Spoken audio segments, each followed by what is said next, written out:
Magandang araw po sa inyong lahat, mga bossing. Bossing, meron po akong layout dito or design dito na ipapakita sa inyo gamit ang Photoshop. Tsaka pwede nyo itong gamitin sa clothing business ninyo, sa t-shirt business na meron kayo. Sa mga gustong magsimula ng clothing business, guys, importante po yung design. No? Marami yung design, maraming pagpipilian. So, para makapagsimula ka sa inyong clothing business at magsimula ng branding business sa inyong clothing, guys, ito po yung design na pinakabago, guys. Nakabagong design sa amin dito.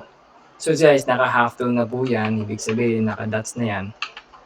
Tamang-tama ito sa mga DTF printing. Okay. So guys, naka-transparent po yan. Papakita ko lang. I-remove ko lang yung black background dito sa layers. Kita nyo, naka half tone na yan. 35/22. Okay, yan.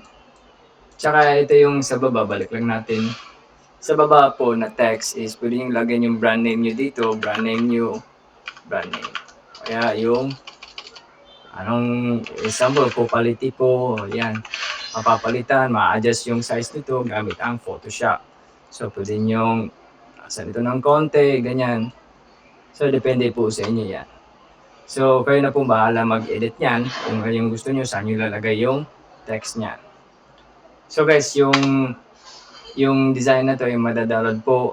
Follow niyo po kami sa aming Facebook page para sa design na ito. Kung sino yung interesado, paki-PM na lang po. So, doon po sa aming Facebook page. So guys, thank you for watching and see you next time po. Bye.